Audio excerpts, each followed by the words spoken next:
Praise the Lord प्रियो, मसीह में आप सभी का स्वागत है। तो आज का हमारा वचन है भजन संहिता 121 का 8। यहोवा तेरे आने जाने में तेरी रक्षा अब से लेकर सदा तक करता रहेगा। यह आयत हमें आश्वस्त करती है कि परमेश्वर हमारी निरंतर देखभाल करते हैं और हमारे जीवन के हर मोड़ पर अब से लेकर हमेशा तक हमारी रक्षा करते हैं।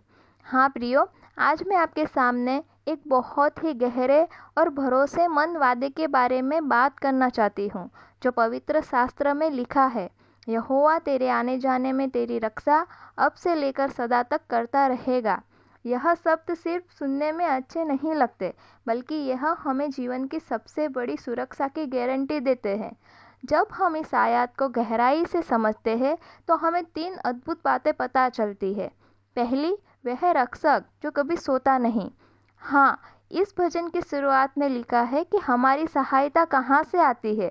हमारी सहायता उस यहोवा से आती है जिसने आकाश और पृथ्वी को बनाया है। वह इस संसार की तरह थकता नहीं है, ना वो इंसान की तरह थकता है और न ही उसे नींद आती है।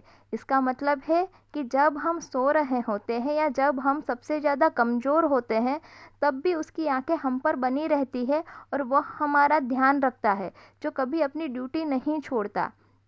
दूसरी, हमारे आने और जाने की सुरक्षा। यहाँ आने और जाने का अर्थ बहुत गहरा है। इसका मतलब है हमारे जीवन की हर छोटी बड़ी गतिविधि। जब हम सुबह घर से निकलते हैं और शाम को वापस आते हैं, जब हम किसी नए काम की शुरुआत करते हैं या किसी पुराने सफ़र को ख़त्म करते हैं, यहाँ तक कि हमारे जीवन के उतार चढ़ाव में भी, जब हम सफलता की ऊंचाइयों पर आते हैं या जब हम संघर्ष की घाटियाँ में जाते हैं, वह हमारे साथ होता है। उसकी सुरक्षा किसी एक जगह तक सीमित नहीं है, वह हर कदम हमारे साथ चलती है। तीसरा, अब से लेकर सदा तक। एक अनंत वादा दुनिया में हर सुरक्षा की एक एक्सपायरी डेट होती है। बीमा पॉलिसी ख़त्म हो जाती है, सुरक्षा गार्ड बदल जाते हैं और दोस्त भी साथ छोड़ सकते हैं, लेकिन ईश्वर का यह वादा सदा के लिए है। यह आज के लिए है, कल के लिए है और उस समय के लिए भी है जब हम इस दुनिया में नहीं रहेंगे। यह एक ऐसा कवच है जो कभी पुराना नहीं पड़ता। मेरे प्यारों, आज की भागदौड़ भरी अनिश्चित दुनिया में हम अक्सर डर और चिंता में रहते हैं, लेकिन यह आयत हमें निडर होने का संदेश देती है। हमें बस एक ही काम करना है, उस पर भरोसा रखना। यदि सृष्टि का रचयिता हमारा रक्षक है, तो हमें किसी भी खतरे से डरने की ज़रूरत नहीं है।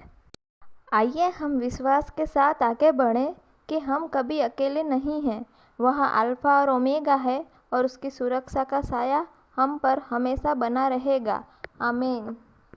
आइए हम सिर को झुकाकर आंखें बंद कर कर प्रार्थना करेंगे। सर्वशक्तिमान और प्रेमी स्वर्गीय पिता, हम आपका धन्यवाद करते हैं आपके इस जीवित वचन भजन संहिता 121 के 8 के लिए। प्रभु, हम प्रार्थना करते हैं कि आपका यह वादा हमारे जीवन में सच हो। हे परमेश्वर, यहाँ उपस्थित हर भाई और बहन के आने और जाने में आप उनके संग रहे। जब हम अपने घर से बाहर जाएं, तो आपकी सुरक्षा का हाथ हमारे ऊपर बना रहे। हमें हर दुर्घटना, बीमारी और शत्रु की चालों से बचा कर रखें। प्रभु, हमारे परिवारों, हमारे काम और हमारे सफ़र को आपके हाथों में सौंपते हैं। जैसा कि आपने वादा किया है, अब से लेकर सर्वदा तक हमारी रक्षा करें। हमारा विश्वास और भरोसा केवल आप पर बना रहे। इस छोटी सी विनती को हम अपने उद्धारकर्ता यीशु मसीह के नाम से मांगते हैं। आमीन।